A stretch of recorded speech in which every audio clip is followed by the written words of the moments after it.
Eh ben, bonjour à tous. Merci de vous être connectés à notre webinaire d'aujourd'hui. Donc, je suppose que là, il y a quand même déjà, vous êtes pas mal. Vous êtes vraiment pas mal à vous être connectés. Et il y en a encore quelques-uns qui vont certainement se connecter. Il y aura certainement quelques petits retardataires, hein.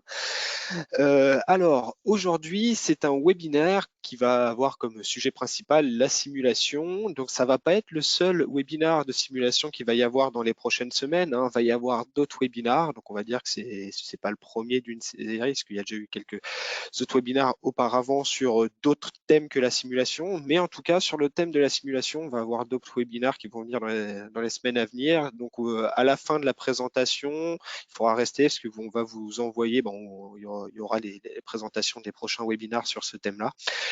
Donc restez vraiment connectés jusqu'au bout de la présentation. Donc je vais laisser rapidement la parole à notre responsable marketing, Iman. Bonjour Eric, bonjour à tous. Bonjour Merci Iman. d'être parmi nous. Je suis ravie de t'accompagner pendant cette session. Eh ben, merci Iman. Donc Iman va notamment donc gérer tout ce qui va être l'interface. Donc surtout si vous avez des questions, n'hésitez pas à les poser dans le pôle questions, hein, au fur et à mesure de la présentation, parce que à la fin de la présentation, eh ben, je resterai un petit peu connecté pour pouvoir répondre en direct à vos questions. Donc dès que vous avez des questions, n'hésitez pas, même si vous avez des problèmes avec l'audio, n'hésitez pas à utiliser le chat.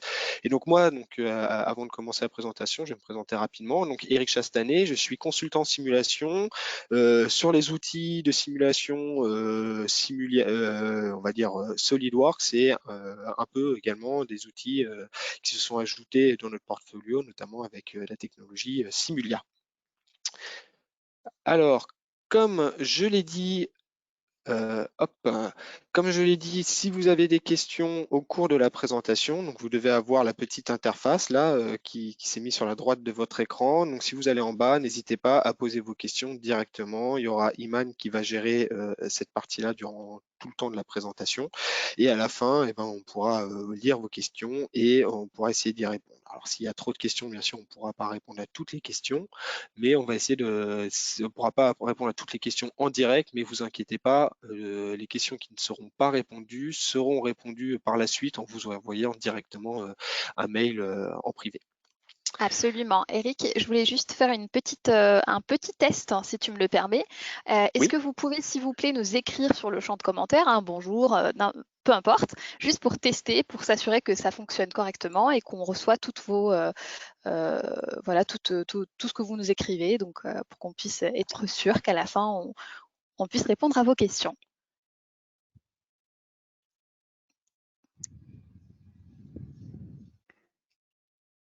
Donc, le champ de commentaires ou le champ de questions est sous l'onglet questions dans votre GoToWebinar. Donc, n'hésitez pas à nous y écrire. Je te laisse avancer, Eric. Je répondrai au fur et à mesure aux messages dès qu'il y en aura. ok. Eh ben, on va commencer la présentation d'aujourd'hui. Parfait. Donc, nous avons. Alors, voilà les différents points que l'on va aborder aujourd'hui. Donc, dans un premier temps, on va parler de la simulation, on va parler des généralités, hein, de la simulation, comme c'est indiqué dans cet agenda, hein. Quelle est la place de la simulation dans l'industrie, par exemple? D'ailleurs, en parlant de place de la simulation dans l'industrie, dans un second temps, on va justement voir comment traditionnellement elle est utilisée en fait lorsque l'on conçoit un nouveau système, un nouvel objet. On va voir comment on utilise souvent, dans la plupart des cas, comment la simulation est utilisée. Ensuite, on verra qu'en utilisant une autre technologie de la simulation ordinaire, on va dire, là, ce qui s'appelle donc l'optimisation topologique. Et en fait, le cycle de conception peut être un peu modifié et cette technologie-là, elle va permettre, en fait, si elle est faite vraiment en amont, elle permet vraiment de guider toute la conception. Et vu qu'on est guidé, en fait, on va aller plus vite dans notre conception pour avoir un résultat qui est souvent de meilleure qualité. Donc ça, c'est ce qu'on va voir comme troisième point. Et le quatrième point qu'on verra, c'est donc en combinant ce qu'on a vu précédemment avec donc, la topologie ou on va dire la simulation traditionnelle et la simulation, d'ailleurs pas ou, mais et la simulation traditionnelle, donc en combinant tout ça avec de l'optimisation, on peut arriver vraiment à des conceptions qui soient vraiment optimales. Euh, donc ce qui peut être très intéressant, notamment dans des domaines de pointe, quand on veut vraiment alléger des pièces, par exemple, ou quand on fait de la compétition, peu importe le type type de sport ou ce genre de choses-là, et que là, effectivement, du coup, la simulation peut être très intéressante. Alors, parlons du premier point, donc des généralités de la simulation, et on va commencer notamment avec une citation de Bernard Charles, donc, qui est le PDG d'Asso Systèmes. Donc, durant la période de confinement, il y a cette interview qui est sortie, qu'on peut facilement retrouver sur Internet. Donc, c'était fin avril où Bernard Charlès disait qu'il fallait vraiment avoir une vision holistique de la simulation. Donc, quand on parle d'une vision holistique, c'est voir la simulation dans sa globalité ou sur un système dans la globalité de son système et non pas obligatoirement s'attarder à seulement des petits points ou des petits sous-ensembles. Des petits sous-ensembles. Euh, dans, dans cette interview-là, il y a deux citations que je trouvais très intéressantes. La première, c'est donc si la simulation elle a des décennies d'existence, donc elle existe depuis plusieurs années, on sait qu'aujourd'hui, donc c'est quelque chose d'assez récent, aujourd'hui elle est omniprésente dans tous les secteurs de l'économie. Donc on a au début connu la simulation dans des domaines qui étaient de pointe comme le nucléaire, l'aéronautique ou l'aérospatial. Il faut savoir qu'aujourd'hui on la voit partout. En fait, on l'utilise partout. On l'utilise dans les voitures, bah, bien sûr pour l'aérodynamique, mais on l'utilise aussi par exemple pour la ventilation à l'intérieur des voitures, pour faire des crash tests, pour faire les systèmes de dépollution. Mais on l'utilise aussi dans des biens beaucoup plus communs, comme par exemple une bouteille de shampoing pour savoir, pour avoir le ressenti de de l'ouverture, par exemple, du flacon de la bouteille de shampoing. On peut faire des simulations pour ça. On peut faire des simulations pour dans tous les systèmes électroniques pour savoir si la chaleur va être évacuée correctement. Donc voilà, la simulation aujourd'hui, elle est présente dans tous les secteurs industriels. On peut vous dire vraiment qu'elle a une place centrale dans la conception. Faut bien voir que c'est vraiment en fait une sorte de retour aux origines. Donc on sait, bah, ou beaucoup de gens considèrent que la simulation en fait elle a succédé à la CAO. En réalité, en fait la CAO elle est née de la simulation. Ce sont les logiciels de simulation qui ont été utilisés à l'époque, par exemple pour les contraintes aérodynamiques, qui ont guidé en fait les choix de représentation des formes. Donc, par exemple, petite anecdote, hein, quand Dassault Systèmes a conçu le logiciel CATIA, beaucoup d'entre vous doivent connaître CATIA, tout le monde pense que c'est pour définir une surface. Donc c'est pas, en fait, c'est pas complètement vrai. C'était pour définir le support sur lequel on allait faire en fait une simulation aérodynamique. En fait, on avait besoin d'avoir cette surface, pas juste pour avoir une surface pour faire beau, mais parce qu'on en avait besoin pour des besoins de simulation aérodynamique. Et on avait besoin de ces simulations hein, pour pouvoir remplacer des essais qui étaient faits en soufflerie. Donc c'est vraiment la simulation qui a façonné, on va dire, le monde de la modélisation. D'ailleurs, quand on parle de simulation, c'est assez trompeur parce que souvent la simulation, ça a été associé à ce qu'on appelle à la méthode des éléments finis. Désolé d'être un peu vulgaire. Or, en fait, la simulation aujourd'hui, c'est beaucoup plus large que seulement la méthode des éléments finis.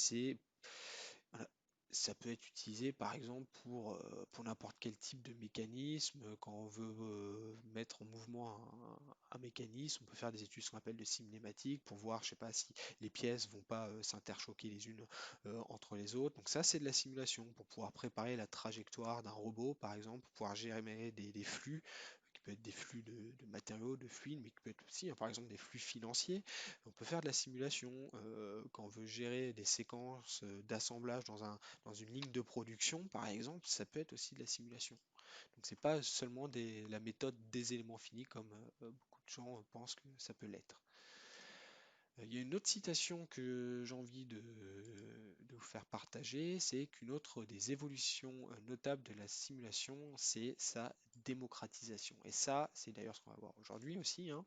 C'est un phénomène qui est vraiment considérable, hein. La simulation, elle est devenue beaucoup plus accessible. que ce soit en termes de prix et aussi en termes de connaissances. Par exemple, on va citer donc SolidWorks qui permet à un concepteur, à un dessinateur 3D, à un technicien d'effectuer en fait en amont un travail d'ingénieur parce que ça lui met à disposition des outils de simulation. Donc grâce à ça, il va pouvoir caractériser des matériaux, il va pouvoir vérifier que sa structure qu'il est en train de dessiner, elle est assez résistante. Voilà, ça permet vraiment de vulgariser la simulation et le calcul scientifique. On n'est plus en fait obligé d'être un spécialiste des méthodes, on va dire des éléments finis, pour pouvoir interpréter des résultats de calcul de contraintes, par exemple. Aujourd'hui, grâce à la vulgarisation, à la démocratisation euh, de la simulation, on a mis des outils avec, par exemple, un voyant vert, c'est bon, un voyant rouge, ça passe pas, ça casse, quoi. J'aimerais conclure, on va dire, sur cette slide aussi en parlant quel est le futur de la simulation, quelles sont les prochaines évolutions dans la simulation. Une des prochaines évolutions qui est très importante, c'est que la simulation, elle devient multiphysique. C'est-à-dire qu'en fait, on couple tous les phénomènes qui peuvent être mécaniques, magnétiques, thermiques, fluidiques, on va les coupler les uns avec les autres. Comme on dit, c'est une vision holistique de la simulation. Il faut coupler ces phénomènes-là pour pouvoir décrire en fait plus précisément le comportement d'un objet, d'un système. Alors aujourd'hui, il y a peu de gens qui maîtrisent encore la simulation multiphysique, mais Dassault Systèmes, elle est vraiment de loin le premier, le premier au monde sur ce domaine, sur ces types de questions-là. Aujourd'hui, ça correspond à un marché assez réduit, car il faut être assez pointu pour savoir l'utiliser, mais on sait très bien que à l'avenir, ça va se vulgariser à vitesse grand V et que les couplages vont être de plus en plus faciles à mettre en place entre les différents types de simulations. D'ailleurs, on peut en faire dans SolidWorks simulation du couplage fluide structure, par exemple. L'autre grande évolution, c'est aussi le recours à la donnée, à l'intelligence aussi artificielle, pour pouvoir en fait utiliser les données pour pouvoir remplacer en fait des équations, parce que tout ne peut pas être résumé par des équations. Donc des fois, on va faire appel de plus en plus à des modèles de traitement de données, aussi des données pour pouvoir corréler avec la simulation. Alors, j'ai parlé un tout petit peu de Katia, mais aujourd'hui, donc nous, on est SolidWorks. Faut savoir que, par exemple, rien qu'au sein de SolidWorks, on a quand même beaucoup d'outils de simulation différentes. Je parlais également aussi de notions de multiphysique. Si on regarde, par exemple, sur cette slide-là, on a de la structure, on a de la fluidique, on a de l'injection plastique. Donc, on peut très bien voir que rien qu'au sein du portefeuille, on va dire, de SolidWorks, on a déjà pas mal de simulations multiphysiques qui sont disponibles. Donc on voit qu'on a, on va dire, deux types de portefeuille. Je vais dire, on va avoir vraiment ce SolidWorks, la partie desktop, donc c'est-à-dire logiciel installé sur votre ordinateur avec votre interface SolidWorks, où là on a déjà accès à des solutions de simulation structurelle, de fluidique et de plastique. Mais on a également récemment, depuis un an, un peu plus d'un an, rajouter deux nouveaux outils qui sont issus en fait de chez Simulia. Donc Simulia, c'est la marque de Dassault Systèmes qui est spécialisée dans la simulation. Et on a pas mal d'outils qui continuent d'être ajoutés au fur et à mesure, notamment qui utilisent la technologie Abacus. Donc pour ceux qui connaissent on va dire la simulation structure, Abacus, c'est voilà, c'est certainement une des solutions, voire la solution la plus connue. Euh, et donc, on peut avoir accès à ces technologies-là aussi grâce à nos outils avec notamment ce qu'on appelle le 3D Experience et 3D Experience Works. D'ailleurs, donc aujourd'hui, on va se focaliser sur la partie SolidWorks et notamment la simulation structurelle dans SolidWorks. Donc déjà, même si on se focalise sur la simulation structurelle dans SolidWorks, on voit qu'on a beaucoup d'outils différents, beaucoup de possibilités différentes en termes de modélisation. On peut faire de la statique, on peut faire de l'optimisation, de la thermique. Déjà, il y a quand même pas mal de domaines qui peuvent être abordés au niveau de la simulation, rien qu'avec SolidWorks Simulation. Donc aujourd'hui, dans la présentation, on va se focaliser sur, en fait, sur la simulation dans SolidWorks. On verra aussi que dans une autre présentation, dans la prochaine webcast, on pourra parler plus de la partie SimuliaWorks et des outils plateforme. Donc, passons au deuxième point, rentrons un peu plus dans le vif du sujet et parlons de la simulation, comment aujourd'hui elle est utilisée lorsqu'on essaye de développer un produit, on va dire de façon conventionnelle. Donc là, on peut voir à l'écran qu'on a les différentes phases de conception qui sont la planification, l'idéation, l'affinage de la conception, souvent qui est en fait des itérations entre l'idéation et la conception. En fait, il y a des petits allers-retours. Une fois qu'on a une conception qui est convenable, on va essayer de la valider. Une fois que la conception a été validée, on va pouvoir la fabriquer. Donc, durant la phase de planification, on va avoir souvent en fait un cahier des charges qu'on va utiliser. Dans ce cahier des charges, on va avoir en fait, tous les besoins qu'on a pour concevoir la pièce. Donc par exemple, dans ce cas-là, nous, sur la présentation d'aujourd'hui, on va prendre comme exemple donc un support de disque de frein, de roue. Donc ça peut être par exemple pour une roue de moto. Le but, ça va être de concevoir ce support de disque de frein. Donc ce support, c'est la pièce qui va relier le disque de frein à la roue. Donc on va lui par exemple lui spécifier un certain type de matériau, on va lui donner un certain volume dans lequel on va pouvoir concevoir la pièce, on va lui donner certaines informations sur les contraintes mécaniques que cette pièce va recevoir. Donc là par exemple on a un couple de 40 Nm en fait donc sur chaque branche qui correspond en fait à l'effort de freinage. Lorsqu'on freine, on va produire par exemple cet effort-là sur chacune des branches. Donc là, il y a 6 branches, donc 6 fois 4, ça fait 240 Nm. 240 Nm, c'est quand même un couple assez conséquent, hein. Ça correspond par exemple à un couple pour pouvoir serrer un écrou de cardan sur une voiture. Donc c'est vraiment un couple quand même qui est très très fort. Et donc du coup, dans le cahier des charges, on peut dire bah, par exemple qu'on veut que cette pièce-là, qu'on veut concevoir, elle résiste, qu'elle ait un coefficient du coup de sécurité de 3. Donc c'est-à-dire que si on applique 3 fois cette charge, la pièce va encore résister. On peut lui aussi lui demander qu'elle ait une rigidité maximum, c'est-à-dire qu'elle se déforme pas trop, et on peut lui demander aussi d'avoir un critère, par exemple, sur la masse de la pièce pour éviter qu'elle soit trop lourde, parce que vu que c'est une pièce qui est en rotation, si elle est lourde, il va y avoir beaucoup d'inertie. Voilà. Alors, quand on a établi ce cahier des charges, ben, on a envoyé ce cahier des charges à notre concepteur, et notre concepteur, du coup, qui utilise bien entendu SolidWorks, va nous dessiner une pièce dans SolidWorks et va nous proposer, par exemple, un premier concept, qu'on appelle concept A, avec une certaine forme d'étrier de frein. Donc là, dans cette forme-là, en fait, on sait déjà dans l'interface d'un SolidWorks, sans utiliser obligatoirement la simulation, qu'on peut connaître la pièce, hein, le poids de la pièce, je veux dire. Dans ce cas-là, elle fait, je crois, 450 grammes tout juste. Et une fois qu'on a cette pièce-là, bah, ce qu'on va essayer de faire maintenant, c'est d'essayer de valider cette pièce-là. Donc on va utiliser l'outil de simulation de SolidWorks, qui est directement en fait intégré dans l'interface de SolidWorks, pour essayer de valider cette pièce. Donc nous voilà dans l'interface de SolidWorks. Donc, pour ceux qui connaissent SolidWorks, hein, vous reconnaissez bien l'interface vraiment basique, on va dire, et simple de SolidWorks. Donc là, on va aller dans la partie simulation et on va aller créer une simulation pour pouvoir vérifier que le support qui nous a été envoyé hein, par notre concepteur puisse résister en fait au cahier des charges. Donc on va créer une étude qu'on appelle statique A. Pourquoi? Parce que ça va être le premier design en fait que nous a envoyé notre concepteur. Donc sur cette étude, quand on crée cette étude, là on voit que par défaut on a deux pièces qui sont dans l'étude parce on travaille sur un assemblage. Nous, on va pouvoir faire l'étude que sur la partie du support là.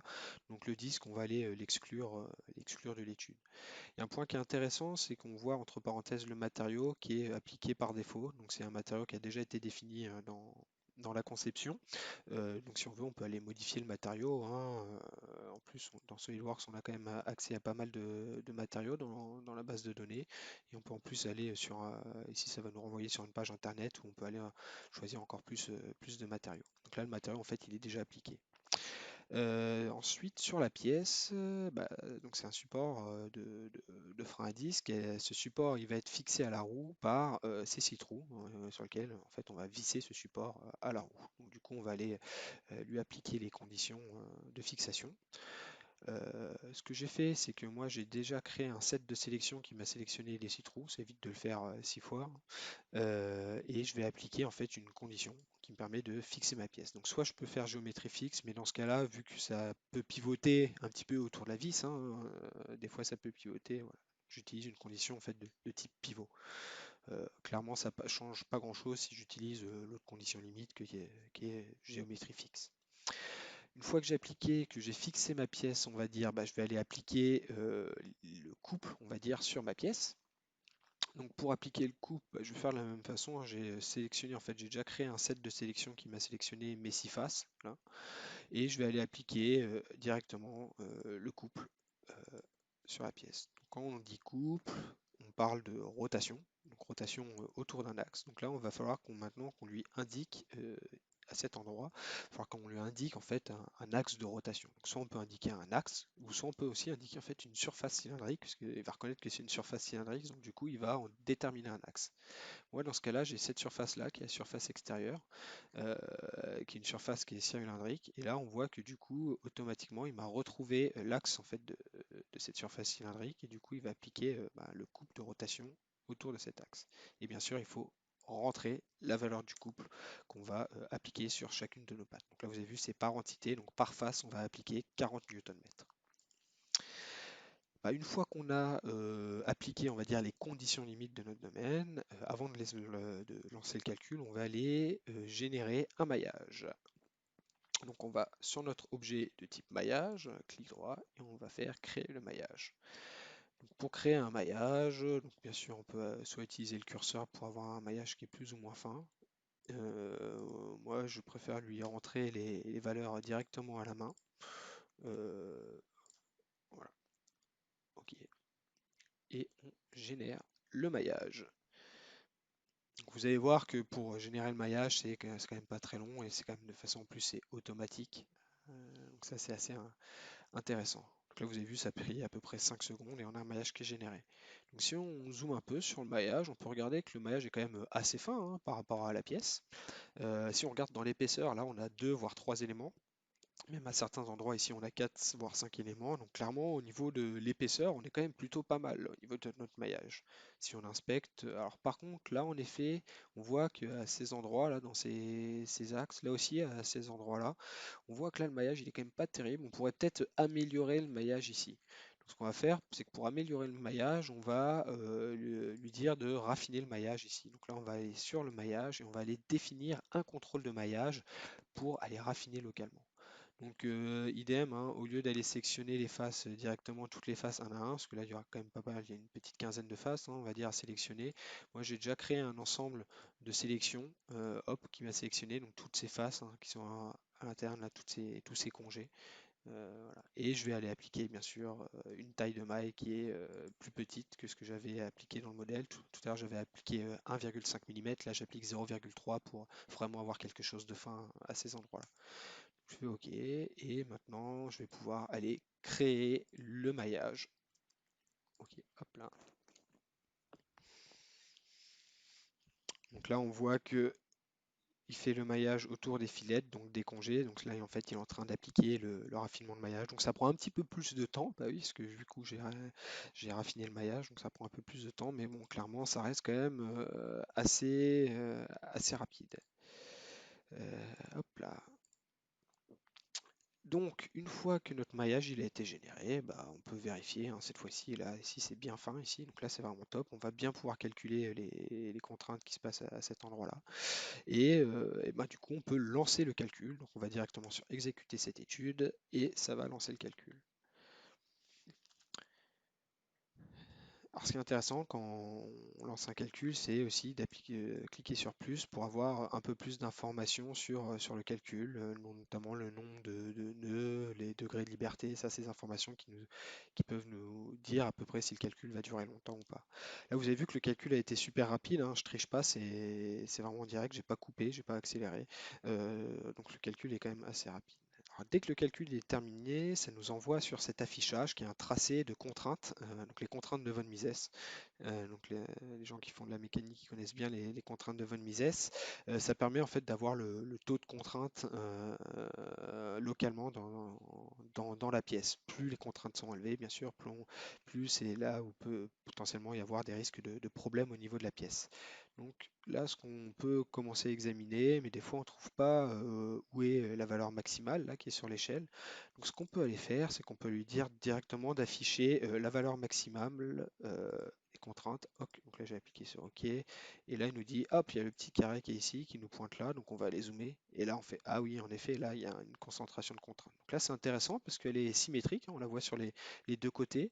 Et si on regarde sur chacune des branches, hop là, si on regarde là aussi, ouais, bah, sur chacune des branches, on a cette zone de concentration de contraintes. Donc ça nous indique clairement que c'est quelque chose qui a vérifié en fait hein, à cet endroit-là. Euh, Autre chose, on voit que là la contrainte du coup elle est à 97 mégapascales. Et on a cette limite d'élasticité qui est en fait un paramètre du matériau qui, elle, est à 620 mégapascales. Donc 100 mégapascales comparé à 620, on est largement en dessous. Donc là, ça veut dire que on va pas endommager la pièce, hein. On a clairement on a de la marge de sécurité avant d'abîmer la pièce, avant d'atteindre cette limite d'élasticité. Donc là, clairement, je dirais qu'on est quand même plutôt bon sur la pièce au niveau de la résistance de la pièce. Autre chose aussi qui est à noter, c'est que là, la pièce, elle est complètement déformée. C'est vrai que là, ça peut faire peur. On dit, waouh, si je fais un freinage avec mon disque qui se commence à se mettre comme ça, j'aimerais pas être la personne qui freine. En réalité, là, ce qu'on voit, c'est que c'est par défaut, en fait, il y a une échelle de déformation qui a été amplifiée. Là, typiquement, la déformation a été amplifiée 366 fois. Si on veut, on peut très bien enlever cette amplification et mettre à l'échelle réelle. Et là, effectivement, on va voir que non, en fait, la pièce, elle est pas du tout déformée. Alors, si on veut, on peut même afficher la pièce non déformée et la pièce entre guillemets déformée pour vraiment les superposer et voir vraiment s'il y a beaucoup de déformations. Là, clairement, il y a quasiment rien en déformation. D'ailleurs, on va regarder un petit peu d'un peu plus près la déformation. Donc là, en effet, le déplacement, ça nous indique à quel point voilà, la pièce se déforme. Et là, on est à 0,068 mm. Donc on est allez, à 68 micromètres. Donc là, on parle de micromètres, hein. Donc clairement, la pièce ne se déforme pas beaucoup hein, par rapport à la taille de la pièce. Ça doit faire en diamètre, ça doit faire une vingtaine de centimètres, voire une trentaine de centimètres. Donc là, si on prenait de l'ordre du micromètre, ça va, la pièce ne se déforme pas trop. Si on se rappelle aussi dans cette étude, il y avait une valeur qui nous intéressait, ouais, c'était d'avoir surtout un coefficient de sécurité qui soit supérieur à 3. Donc là, ce qu'on va faire du coup, c'est qu'on va essayer d'afficher ce coefficient de sécurité. Donc on va aller sur les résultats, clic droit, et là il nous propose définir un tracé de coefficient de sécurité. C'est parfait, c'est ce qu'il nous faut. Donc on va suivre, on fait suivant, suivant, ok. Et là, on a le coefficient de sécurité qui est affiché. Donc la pièce est toute rouge, on pourrait se dire, aïe, aïe, aïe, aïe, aïe, la pièce elle va casser de tous les côtés. Non, il faut faire attention, par défaut, l'échelle, il va falloir un petit peu la jouer avec pour avoir un bon affichage du coefficient de sécurité. Donc là, ce qui est intéressant, c'est de voir la partie minimum. On a dit que nous, la partie minimum, il fallait que ça soit supérieur à 3. Là, on voit que le minimum, il est à 6. Alors, il n'est pas à 6 partout, hein. Vous voyez ce que ça a de 6 à 3000, 3600. Donc du coup, ce qu'on va faire, c'est qu'on va réduire l'échelle quand même. Hop, on va mettre à 50. Et on voit que on est quand même, le minimum est à 6, c'est qui est clairement supérieur à 3. Donc clairement, on respecte notre cahier des charges. Après, ce qui est bien de modifier, c'est de modifier les couleurs des valeurs limites pour voir vraiment si on dépasse. Par exemple, là, on peut le fixer à 3 parce que c'est ça qui nous intéresse. Et on va se mettre en rose typiquement. S'il y a du rose quelque part, c'est que hop, là, on voit qu'il y a du rose nulle part dans la pièce. Donc clairement, on est largement au-dessus des 3. Donc la pièce qu'on a à l'écran, elle est clairement valide par rapport au cahier des charges qui nous a été demandé.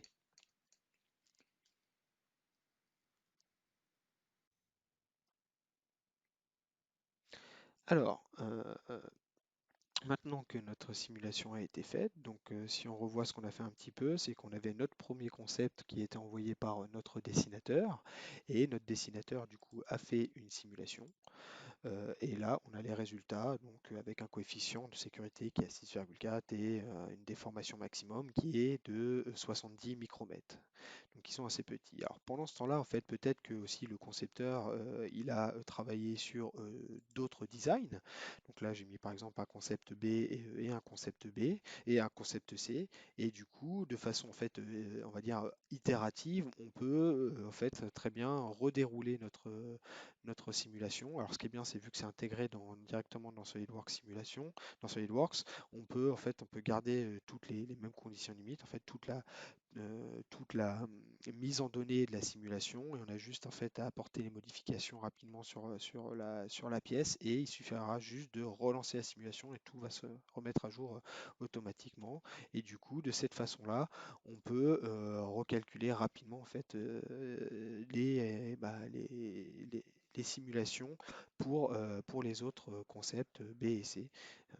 Et du coup, à la fin, on se retrouve avec un ensemble de résultats et on peut aller choisir manuellement, on va dire, le meilleur design. Donc, dans ce cas-là, quel serait le meilleur design? Donc on a dit qu'on veut un coefficient de sécurité supérieur à 3. On voit que les trois designs permettent d'avoir un coefficient de sécurité supérieur à 3. Et on avait aussi un objectif de déformation, de rigidité maximum, donc de déformation minimale. Donc là, on voit que c'est plutôt le concept A qui serait le plus intéressant. Donc là, vous avez vu qu'on a fait cette étape de choisir le meilleur design de façon manuelle. Donc maintenant, dans la partie 2, on va revoir le processus de conception dès le début et on va utiliser cette fois-ci donc la topologie pour essayer de revoir ce processus de conception et peut-être essayer d'aller peut-être un peu plus vite dans la conception de notre support de disque de frein. Donc déjà, on peut se poser comme question, qu'est-ce que la topologie ou qu'est-ce que plutôt l'optimisation topologique? L'optimisation topologique, en fait, c'est une technologie qui va nous permettre d'automatiquement trouver la meilleure forme, le meilleur type de design on va avoir pour une pièce en fonction des contraintes qu'on va lui appliquer. Donc comment ça fonctionne? Déjà, on va lui spécifier dans l'optimisation topologique, on va spécifier un espace qu'on appelle de conception, dans lequel en fait il va pouvoir construire sa forme, faire sa forme à l'intérieur de cet espace de conception. Donc ça correspond à peu près à l'espace libre qu'il y a pour pouvoir faire la pièce, tout simplement.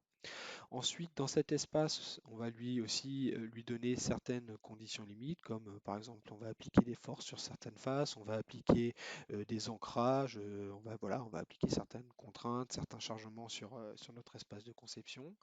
Et on va également lui donner un objectif. Alors, ça peut être un objectif, par exemple, de réduire la masse ou un objectif d'avoir, si possible, la pièce la plus rigide possible. Et avec ces 3 points, en fait, on va avoir l'optimisation topologique va nous donner comme résultat une forme qui va être une forme optimale, calculée en fonction des différentes contraintes qu'on a appliquées. Alors concrètement, comment ça marche? En fait, la technologie qui est utilisée, c'est une technologie qui est issue du logiciel Tosca, qui a été racheté par Dassault Systèmes il y a quelques années et qui est maintenant dans le portefeuille de Simulia. Donc c'est une technologie qui nous appartient. Donc on va partir d'un espace en fait de conception qui est déjà maillé. Donc ça on a déjà vu qu'on a fait un maillage, c'est des notions qu'on connaît, ce qu'on a déjà vu précédemment. Et une fois qu'on a maillé cet espace de conception, en fait on va faire et qu'on a appliqué nos conditions limites, on va faire un calcul. Et dans ce calcul-là, une fois qu'on a ce résultat de calcul, ce qu'on va faire, c'est qu'on va aller jouer localement sur en fait la rigidité locale des éléments. On va les faire varier, on va les mettre très fortes, très faibles. Et en jouant là-dessus, en fait, on va récupérer les lignes de contrainte dans notre pièce et on va faire plusieurs itérations. Et à la fin, en fait, on va se rendre compte que en enlevant certains éléments, ou entre guillemets enlevant ou en leur appliquant des rigidités très faibles à certains éléments, on va voir que certains éléments en fait ont très peu d'impact sur le résultat. Et du coup, c'est comme ça qu'on va entre guillemets les supprimer plus ou moins du calcul. Et c'est comme ça que ça va nous donner une forme qui est la forme optimale pour notre simulation. Alors, si on utilise, on va voir comment on peut l'utiliser sur notre exemple de disque de frein. Donc, on va repartir en fait de notre cahier des charges. Donc, notre volume de conception, on l'a déjà, hein, il était déjà dans notre cahier des charges. On a nos conditions limites, on les connaît, hein, notamment le couple de 40 Nm par branche, on va dire, par fixation du disque. Et on connaît également la fixation de la pièce, hein, au niveau des 6 trous pour mettre les vis, pour fixer le support de disque sur la roue. Et on a également certaines contraintes qu'on connaît, telles que par exemple un coefficient de sécurité qu'on connaît, une masse qu'on aimerait qu'elle soit petite et aussi une rigidité maximale. Donc là, on a clairement déjà des objectifs qui sont déjà définis. Donc du coup, on va voir comment dans SolidWorks on peut mettre en place ce type d'étude.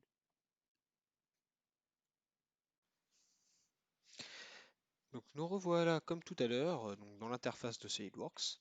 Donc comme tout à l'heure, hein, on va de nouveau utiliser l'outil de simulation pour pouvoir faire cette étude topologique. Donc au lieu de créer une étude statique, comme on l'a fait tout à l'heure, cette fois-ci on va aller dans la partie topologie, étude topologie, on va sélectionner et on va aller créer notre étude. Donc une étude topologique, ça ne peut pas se faire sur un assemblage, quand il y a des pièces qui sont en contact. On peut faire ça que sur une pièce.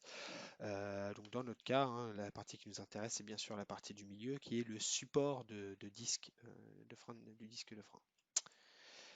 Alors, sur ce support de disque de frein, hein, donc c'est un espace de conception, donc c'est un support plein. Et en fait, le but de cette étude, ça va être bien entendu de vider en fait hein, ce support pour qu'il soit le plus léger, on va dire, possible, tout en gardant une certaine rigidité. Donc là, tout à l'heure, comme tout à l'heure, en fait, hein, on voit bien que on a un arbre de simulation à gauche et que donc il y a un matériau qui a été attribué automatiquement parce que l'outil est vraiment intégré dans l'interface de SolidWorks. Alors comme tout à l'heure, hein, si on veut, on peut très bien aller appliquer ou modifier un matériau. Et de façon identique, on va également devoir mettre donc les conditions limites. Donc là, pour le disque de frein, on va faire comme tout à l'heure. On va utiliser un set de sélection pour aller fixer notre pièce, hein, pour lui dire que ces 6 trous-là, ça va être la fixation de notre pièce sur notre roue. Donc moi, j'ai utilisé ce set-là de sélection et je vais appliquer une condition de type géométrie fixe pour changer. Tout à l'heure, on avait mis pivot, là, cette fois-ci, je mets géométrie fixe. Comme ça comptera un petit peu plus. Euh, Pareil pour la partie chargement qu'on va appliquer sur les 6 faces, hein, sur les 6 faces qui vont venir récupérer, on va dire, l'effort du disque. Donc on va appliquer, comme tout à l'heure, un couple. On va aller sélectionner la surface extérieure, qui est une surface circulaire pour orienter en fait la direction de l'effort. Et on va bien entendu, comme tout à l'heure, appliquer un effort par face de 40 Nm. Une fois qu'on a fait ça, maintenant, il faut qu'on définisse pourquoi on veut faire cette étude. Notre objectif, ça va être de d'avoir la pièce qui soit on va dire la plus rigide possible, tout en essayant de réduire la masse au maximum. Donc, du coup, on va aller voir dans les objectifs, et là, il nous propose par exemple raideur optimale par rapport au ratio de poids. Donc ça me paraît pas mal comme objectif. On peut également, si on veut, aller mettre des limites sur la masse. Donc, par exemple, ouais, 80%, hein, une réduction de la masse de 80%. Donc, c'est-à-dire que ça va quand même pas mal grignoter, on va dire, la forme du disque. Et OK, on valide.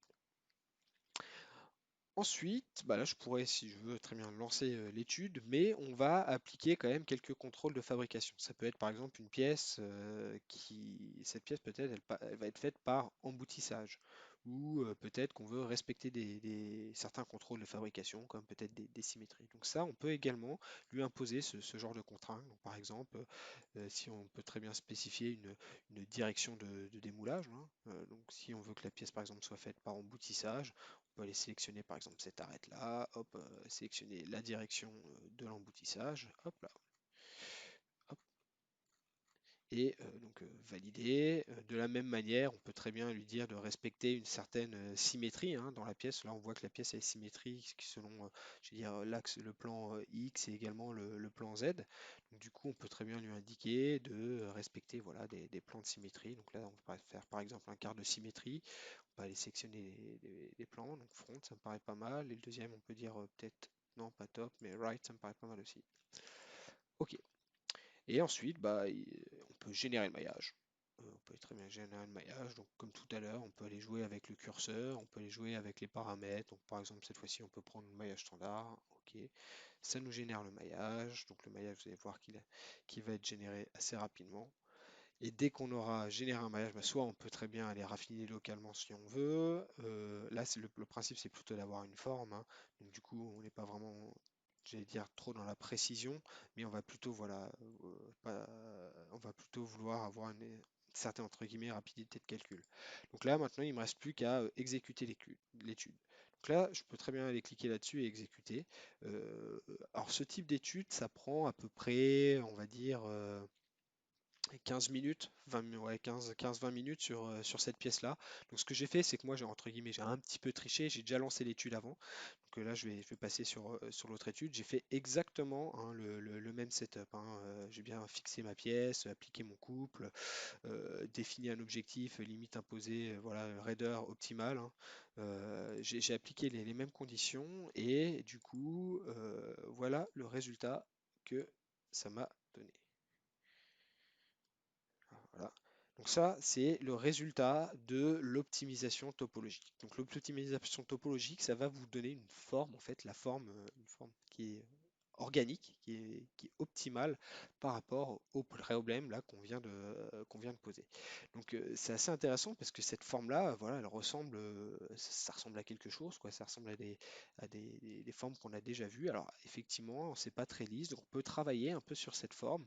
Si on va aller modifier par exemple la définition du résultat, on peut très bien appliquer un certain lissage de cette forme, voilà, qu'on peut plus ou moins smoother en fonction de nos besoins. Donc là, par exemple, j'ai réduit un peu le lissage. Vous allez voir qu'il y aura peut-être un petit peu plus de transition ici, et je peux, voilà, avoir cette forme directement.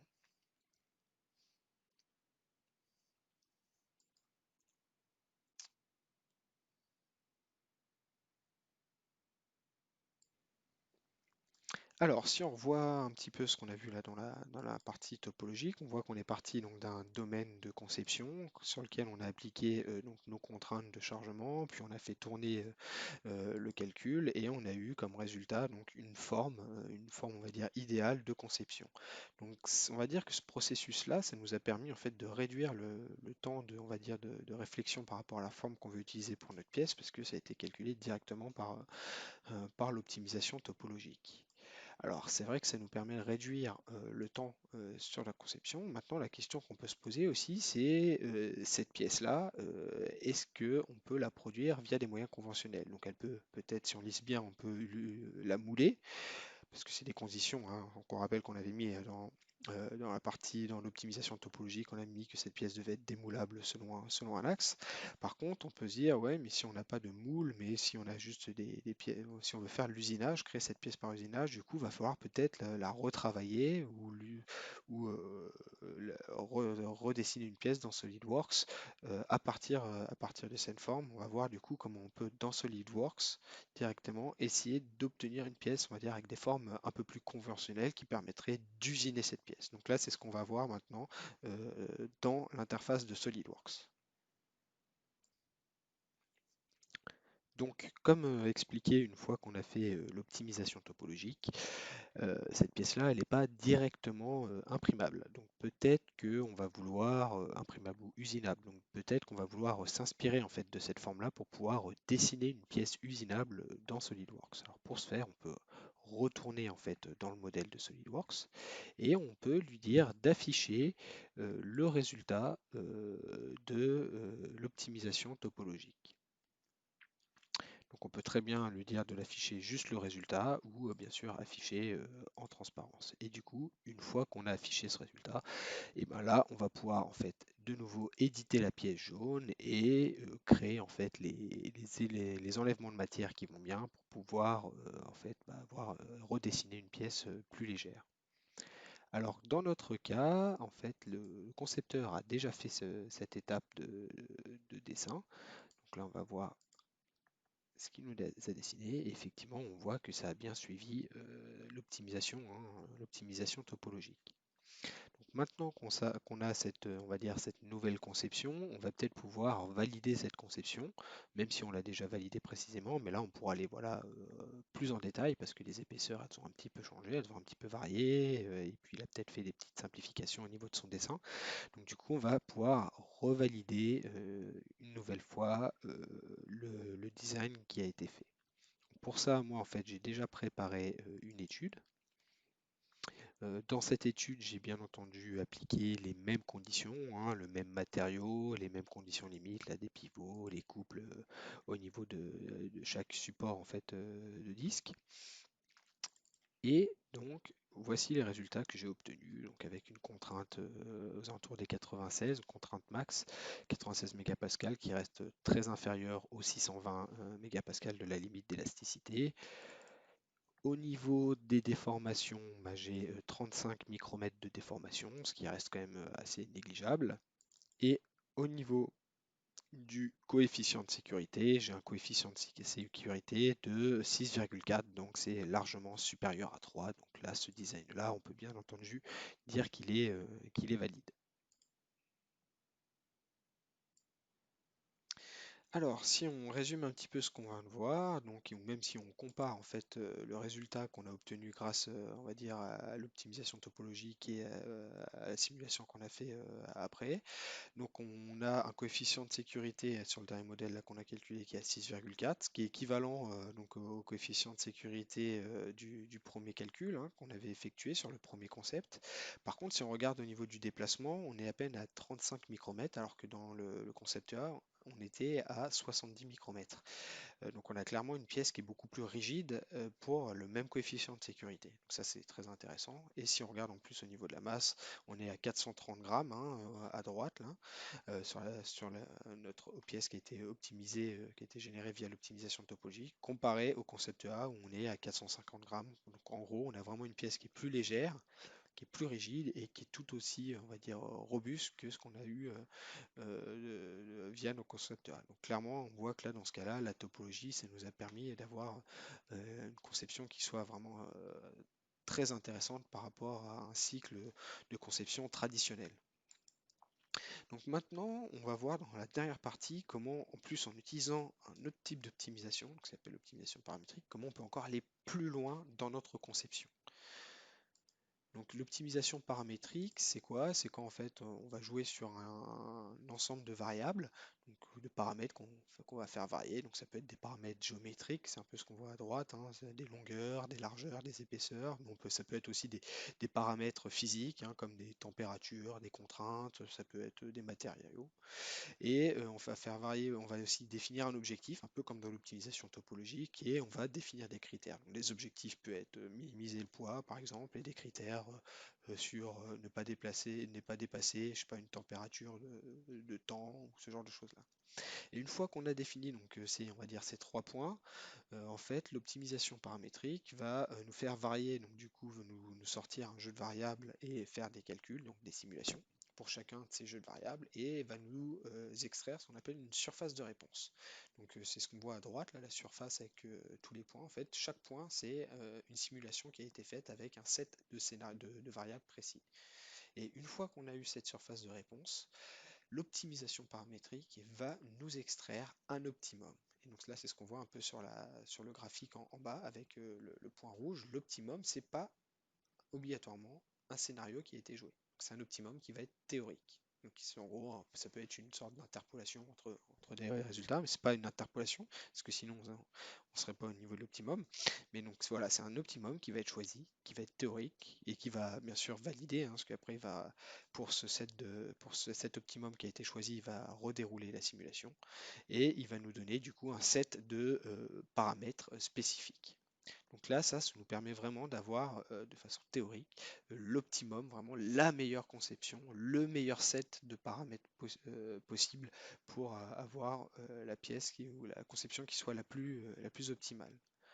Donc si on l'applique à notre modèle, hein, donc sur notre support de disque de frein, en gros, c'est quoi? On va définir par exemple un objectif qui va être de réduire la masse pour essayer d'avoir une pièce qui soit la plus légère possible. Imaginons qu'on va lui faire de la compétition, hein. On va lui définir des contraintes, donc là un coefficient de sécurité supérieur à 3 et une déformation qui est inférieure à 60 micromètres. Donc je ne sais pas si vous avez noté par rapport au cahier de charge, en fait on a un peu inversé l'objectif et la contrainte entre la réduction de masse et la déformation. Dans un premier temps, on souhaitait avoir une déformation qui était minime. Là, maintenant, on préfère avoir une pièce qui soit plus légère tout en respectant une contrainte de déformation à respecter. Et on va définir un certain nombre de variables sur lesquelles il peut jouer. Donc dans ce cas-là, on va avoir trois variables sur lesquelles on va jouer. Donc l'épaisseur de la couronne externe, l'épaisseur de la couronne interne et également un congé sur lequel on peut jouer pour essayer d'obtenir le design optimal. Donc j'ai déjà, on va dire, validé ce design hein, dans l'étude précédente, mais je peux me poser la question du coup, et si je voulais une pièce qui soit plus légère et m'assurer quand même que la pièce soit assez résistante, c'est-à-dire d'avoir un coefficient de sécurité qui soit supérieur à 3. Donc pour faire ça, ce que je peux faire, je peux peut-être par exemple jouer sur les épaisseurs de ces branches-là, sur des rayons qui sont utilisés là dans les congés. Donc en gros sur quelques paramètres de design pour essayer vraiment de trouver le meilleur design. Donc ça, c'est ce qu'on appelle faire une étude paramétrique. Donc, ce que je peux faire, c'est aller directement sur mon étude et créer une étude de conception qui va être une optimisation paramétrique. Donc quand on dit paramètres, c'est-à-dire qu'on va faire varier certains paramètres. Donc là, j'ai déjà trois paramètres qui sont plus ou moins définis. Donc j'ai un rayon de courbure qui est un rayon en fait d'un des congés qui est utilisé, que je peux faire varier par exemple entre 2 et 6 mm, 8 mm, allez, hop là.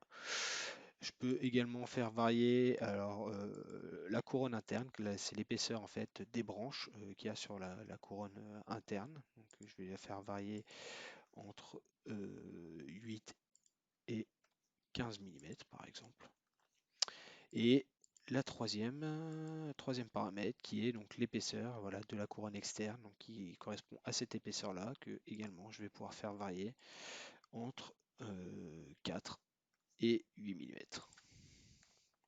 Donc, quand on dit une optimisation paramétrique, c'est qu'on a un objectif. Et là, dans ce cas-là, on va vouloir essayer de minimiser la masse. Donc, je peux aller voir les objectifs. Et là, j'ai déjà un capteur de masse qui est la masse du support. Donc ça me va très bien.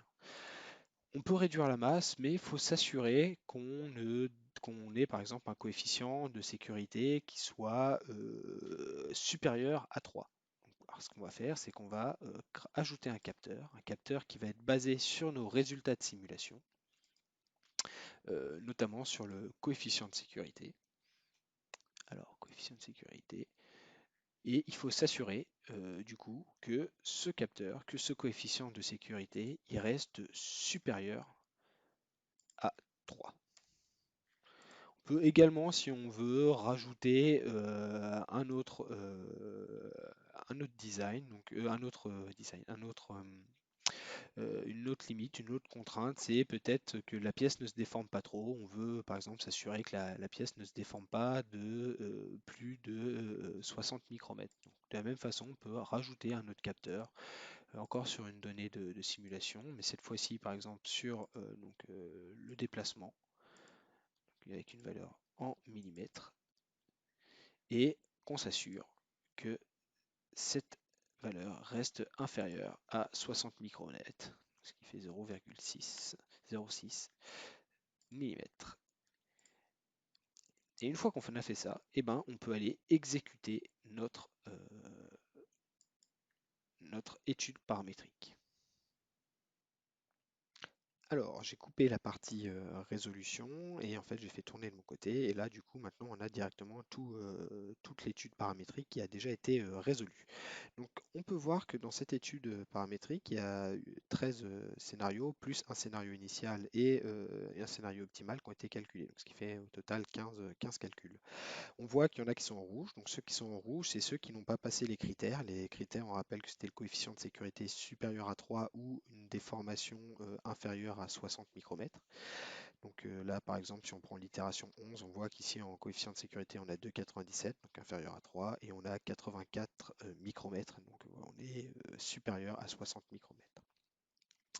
Tous les autres scénarios, c'est des scénarios qui sont valables. Et voilà. On voit que on en a un qui est optimal, qui est en vert, et c'est un scénario en fait qui a été calculé par rapport à tous ceux qui ont été calculés précédemment. En fait, il a fait une surface de réponse et il est allé choisir un scénario optimal, pas dans ceux qui ont été calculés, mais vraiment un scénario théorique qu'il a fait, qu'il a ensuite résolu. Et ça nous a donné en fait une pièce qui est du coup beaucoup plus légère, parce qu'on a une pièce qui fait 309 grammes, alors que dans tous ceux qu'on a fait tourner, la pièce la plus légère et qui a passé les critères était à 314 grammes. Là, on est à 309 grammes, donc on a vraiment une pièce plus légère, parce que c'est le résultat, on va dire, de l'optimisation paramétrique qui a permis de faire ça. On peut bien entendu afficher, si on veut, sur chacun des scénarios, on peut très bien afficher par exemple le coefficient de sécurité. Donc là, on le voit, c'est sur celui qui est optimal. Et ça, c'est celui qui est de la géométrie. On va voir la géométrie initiale. Donc là, on voit bien que les pattes ici, elles sont beaucoup plus grandes. Alors que sur le scénario optimal, quand je vais le sélectionner, vous allez voir que les pattes sont quand même beaucoup plus petites. Donc c'est normal qu'on ait une pièce qui soit beaucoup plus légère. On peut voir également que là, le coefficient de sécurité est de 4,48, ce qui est supérieur à 3. Donc la pièce, elle respecte bien le critère. Alors, résumons ce que l'on vient de voir un peu dans cette partie sur l'optimisation paramétrique. Hop là. Donc on est parti on va dire, d'une première conception, on va dire issue de la topologie, qui nous a donné une pièce qui faisait 430 grammes. Et grâce à l'optimisation paramétrique, on a pu en fait automatiser, on va dire, un certain nombre de calculs en faisant varier du coup, des paramètres qui sont des paramètres géométriques. Et ça a pu nous choisir le meilleur design, et un design où maintenant la pièce fait plus que 309 grammes. Donc on a gagné quasiment 25% de la masse. Bon, on l'a réduit de 25, un peu plus de 25% de la masse, donc c'est clairement une pièce qui est beaucoup plus légère et on a quand même assuré, on va dire, une certaine solidité de la pièce parce que là on a un coefficient de sécurité qui reste de 4,4, donc une pièce qui reste tout à fait solide pour une déformation qui reste dans les critères, c'est-à-dire inférieure à 60 micromètres. Donc on arrive sur la fin de la présentation. Il y a quand même, voilà, quand même mis 3 points qu'on va retenir sur cette présentation. Donc pour rappel, dans un premier temps, on a travaillé plutôt sur un développement de produits traditionnels. Et dans cette partie, on a vu que en fait, déjà le fait d'avoir un outil de simulation directement intégré dans l'interface de SolidWorks, ça permet de valider en fait au plus tôt en fait la conception sur laquelle on est en train de travailler. Et vu que c'est dans l'interface de SolidWorks, c'est, on va dire, un outil que connaît souvent du coup, le concepteur. Du coup, il ne va pas avoir non plus de grandes difficultés à utiliser ce genre d'outil de simulation. Et en plus, voilà, s'il a une petite modification à faire sur sa conception, le fait que ce soit directement intégré, ça met automatiquement à jour la géométrie, hein, parce que c'est dans l'outil, et du coup, il peut refaire tourner automatiquement sa simulation. Ensuite, on a parlé du coup de la topologie et on a vu que si on intégrait donc une étude topologique vraiment au plus tôt dans le cycle de conception, ça allait directement nous guider sur notre conception parce que ça allait nous donner en fait directement la meilleure forme, hein, la forme optimale qu'il fallait avoir pour cette pièce pour qu'elle puisse résister tout en étant assez rigide et en ayant un poids qui reste intéressant. Donc clairement, le fait d'avoir la topologie directement au plus tôt dans la simulation, ça nous permet de gagner pas mal de temps sur le temps de conception, quoi. Et en plus, vu qu'on peut avoir le résultat de la topologie directement dans l'interface de conception de SolidWorks, on peut l'utiliser pour pouvoir dessiner une pièce plus conventionnelle tout en gardant, on va dire, la forme qui a été donnée par la topologie. Et enfin, dans la dernière partie, on a vu que si on combinait la topologie avec des études statiques et en plus qu'on faisait en fait une tambouille avec l'optimisation paramétrique, bah là, directement on avait vraiment la meilleure conception possible. Et ça en plus de façon automatique parce qu'il allait automatiquement faire tourner une dizaine voire une quinzaine de calculs en faisant varier comme il veut, on va dire comme il a besoin, en faisant varier les bons paramètres. Et ça permettait, grâce à l'étude en fait d'une surface de réponse, à avoir la meilleure conception. Alors, pour information, dans cette présentation, on a utilisé trois types d'études. Donc, on a utilisé une étude statique qui est inclue dans la simulation, dans le package de simulation standard. Donc, ça, c'est ce qui nous a permis de faire la première étude, hein, l'étude de contraintes sur notre pièce. Dans un second temps, on a utilisé une étude topologique. Donc, ça, c'est ce qui nous a permis d'avoir la forme idéale de notre pièce. Et dans un dernier temps, on a combiné un peu tout ça avec en plus une étude d'optimisation paramétrique et là ça nous a permis directement de récupérer on va dire le meilleur set de paramètres pour avoir la meilleure conception possible sur la meilleure forme possible. Et donc voilà les outils qu'on a utilisés dans ce webinaire.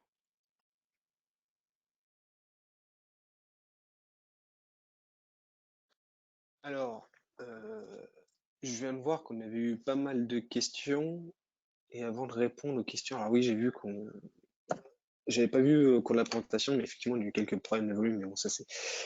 Alors j'ai vu qu'en effet, oui, on a eu pas mal de questions. Juste avant de passer à la partie questions, du coup, je voudrais vous parler d'un prochain webinar qu'on va faire, donc qui sera le 29 septembre. Donc là, pour vous inscrire, vous pouvez directement sortir votre téléphone portable et prendre une photo. Et dès qu'avec l'application de photo, en fait, ça va vous renvoyer directement vers le lien d'inscription. De toute façon, si vous n'avez pas de téléphone portable sous la main, dans le mail qui va être envoyé par mes collègues du marketing, vous allez avoir le lien d'inscription suite à ce webinaire pour le prochain webinaire, donc qui sera principalement sur en fait nos outils cloud de simulation qui permettent vraiment d'aller plus loin dans la simulation. Iman, si tu es encore avec nous, je te laisse également parler du prochain événement. Absolument, je suis là. Donc, effectivement, je voulais aussi vous inviter à vous inscrire à donc la Simulation Week. Donc, c'est un événement virtuel que nous ferons le 13, 14, 15 et 16 octobre prochain. Donc, pareil, pour l'inscription, il vous suffit de scanner grâce à votre caméra de téléphone le QR code juste ici.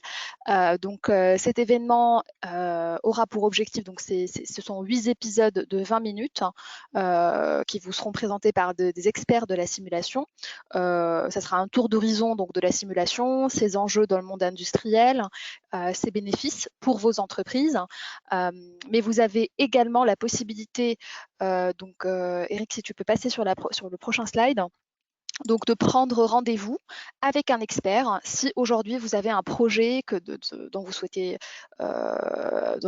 nous faire part, vous souhaitez évaluer la possibilité de réaliser votre projet avec nos solutions, notamment SolidWorks, Simulation ou SimuliaWorks.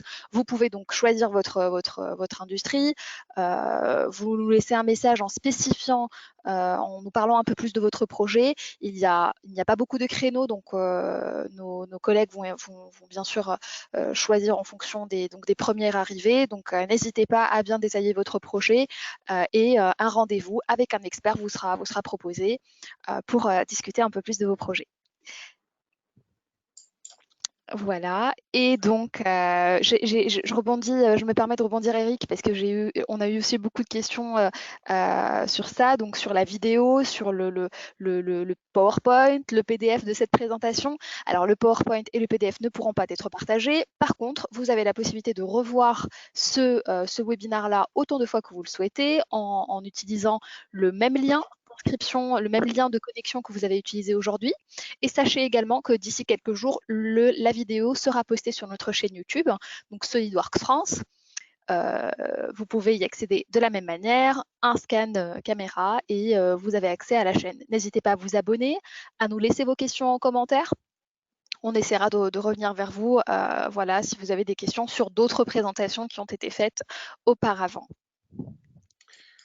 Ok, et moi du coup je vais commencer à répondre aux questions qu'on m'a posées. Alors je vois qu'il y a une question sur le maillage. On me demande pourquoi j'ai pas utilisé un maillage de raffinement sur la courbure. Donc au moment où j'ai utilisé un maillage, en effet j'ai utilisé un maillage tombard. La question est très bonne. J'aurais en effet pu utiliser ce type de maillage basé sur la courbure qui permet en fait de raffiner le maillage automatiquement là où il y a des angles de courbure. Donc ça c'est vraiment une très très bonne question. J'aurais même peut-être dû faire ça. Alors moi, en fait, si j'ai utilisé le maillage standard, c'est que je voulais montrer aussi qu'on pouvait localement raffiner le maillage, que des fois, il y a des endroits où il y a des courbures où il n'y a pas obligatoirement la nécessité de raffiner le maillage. Et d'ailleurs, il y a même une autre technologie de maillage qui raffine automatiquement là où il y en a besoin. C'est-à-dire qu'il fait un premier maillage, il lance le calcul et automatiquement, il va analyser le calcul et raffiner le maillage là où il pense que c'est intéressant de raffiner le maillage. Donc il existe plusieurs technologies. Il y en a qui sont plus ou moins automatiques. Le but, c'est vraiment d'aller vers les technologies les plus automatiques. C'est celles qui avec le raffinement automatique. Donc ça, c'est bien disponible dans l'interface de SolidWorks. Donc c'est une très bonne question. Et en effet, on aurait pu utiliser le maillage basé sur la courbure. J'ai vu une autre question sur est-il possible d'obtenir des rapports issus de la simulation? Oui, c'est possible d'obtenir des rapports issus de la simulation. J'ai pas montré ça pendant la présentation. Il y a un bouton. Une fois qu'on a terminé une fois qu'on a fait le calcul de simulation, il y a un bouton qui permet directement de générer un rapport au format Word. Donc ça, c'est quand même super intéressant comme fonctionnalité parce que ceux qui ont déjà fait des rapports de simulation savent à quel point des fois ça peut être fastidieux. Donc là, bien sûr, il faudra vous puissiez le retoucher, mais il y a au moins une base avec toutes les informations intéressantes sur la qualité de maillage, sur les modèles que j'ai utilisés, les matériaux, et puis sur les résultats aussi, sur les post-traitements que vous aurez déjà réalisés dans l'interface. Ça va automatiquement vous exporter des images et vous pouvez bien sûr customiser ces rapports. Donc ça, c'est vraiment une fonctionnalité très importante. Et oui, donc il est possible d'obtenir des rapports. Je vois une autre question aussi sur la topologie et l'utilisation avec des poutres. Alors pour obtenir, en fait, la question c'est est-ce qu'on peut utiliser l'optimisation topologique pour en fait minimiser des profils de poutres? Je dirais que c'est pas l'objectif de l'optimisation topologique, c'est pas de l'objectif de voir la section d'une poutre. Par contre, j'ai travaillé sur un cas où il fabriquait donc des catways, donc c'est des structures qui sont dans les ports sur lesquels en fait on va pouvoir marcher entre guillemets sur l'eau, hein, qui permet d'accéder par exemple au bateau quand vous êtes dans un port. Et là, en effet, l'optimisation en fait topologique, ce qu'elle peut permettre, c'est de vous montrer où est-ce qu'il faut mettre des poutres. Donc, vous dessinez par exemple le contour de la structure et vous lancez l'optimisation topologique et là ça peut vous indiquer où est-ce qu'il serait intéressant de mettre des poutres pour pouvoir rigidifier la structure. Donc ça c'est super intéressant parce que voilà, ça permet de vous orienter encore une fois de plus dans la conception et du coup de gagner du temps là-dessus. Bonjour. Alors, l'optimisation pour limiter la flèche, comment sont définis les paramètres? Les paramètres, c'est vrai, de dimension, je ne l'ai pas montré là. Donc, à un moment, je montre que j'ai sélectionné des paramètres, mais ils avaient déjà été définis auparavant. En fait, les paramètres, ils sont plus ou moins déjà définis dans le sens où quand vous avez coté, quand vous avez mis des cotes sur votre conception, après, vous allez pouvoir aller récupérer directement ces cotes en tant que paramètres. Et donc, ça se fait, on va dire, quasi automatiquement. Et je vois que j'ai encore une autre question sur les licences. Si on a une licence de SolidWorks Premium, donc là on ne parle pas de SolidWorks Simulation Premium, mais vraiment juste de SolidWorks Premium, qu'est-ce que l'on peut faire? Avec une licence de SolidWorks Premium, on peut faire un calcul de simulation standard, c'est l'équivalent de simulation standard, donc c'est-à-dire le calcul de structure. Donc le premier calcul que l'on a vu au tout début de la présentation. Après, donc l'optimisation topologique et paramétrique, il faut avoir une licence SolidWorks Simulation professionnelle au minimum. Je regarde si j'ai encore une autre question. Ah, j'ai une question un peu plus générale. apparemment, donc on a vu qu'on peut faire en effet des calculs thermiques, on peut faire des calculs structure, est-ce qu'on peut faire des calculs thermomécaniques? Alors, la question, c'est en effet, par exemple, si on fait de la thermique sur une structure, ça va, donc la température, elle va évoluer, et peut y avoir un coefficient de dilatation, du coup, qui fait bouger la structure. Est-ce qu'on peut coupler ces deux choses-là? Oui, c'est quelque chose que l'on peut faire, et on peut faire ça avec SolidWorks, simulation professionnelle de mémoire. C'est quelque chose que l'on peut faire. Ah, j'ai une autre question, mais alors là, c'est pas sur la simulation structurelle, c'est plutôt sur la simulation fluide. Donc la personne a vu. Donc en effet, au début de la présentation, j'ai bien indiqué qu'il y avait des solutions de simulation fluide également qui sont disponibles, et également de solutions de simulation d'injection de plastique. Et en effet, on va avoir des webinaires dans les prochains, je ne vais pas dire jours, mais plutôt dans les prochaines semaines, qui vont être sur ces thèmes-là. Donc vous allez avoir en effet une présentation qui va être faite dans les prochaines semaines. Donc là-dessus, restez bien connectés et surtout surveillez vos mails dans les prochains jours, dans les prochaines semaines, pour pouvoir recevoir ces invitations qui seront sur les solutions de simulation fluide et de simulation d'injection plastique. Bah écoutez, là je vois qu'il y a encore quelques autres questions, mais je pense que celles-là je les répondrai plus par ouais, on répondra plus par mail. Bah du coup, là je vois que l'heure a quand même pas mal tourné, on a un petit peu débordé sur l'horaire. Bah, on va terminer du coup la présentation. Je vous remercie, également Iman vous remercie beaucoup déjà de vous être connecté à cette présentation. J'espère que vous avez apprécié le contenu. Et surtout, hein, n'hésitez pas du coup à aller voir sur la chaîne YouTube pour aller revoir déjà les présentations, les précédentes présentations qui sont déjà mises sur cette chaîne YouTube, et bien sûr cette présentation-là qui sera mise, alors peut-être pas dès demain sur la chaîne YouTube, mais qui sera mise prochainement sur cette chaîne. Et bah, écoutez, sur Merci à ce, toi, Eric. merci beaucoup, et je vous souhaite une bonne fin de semaine.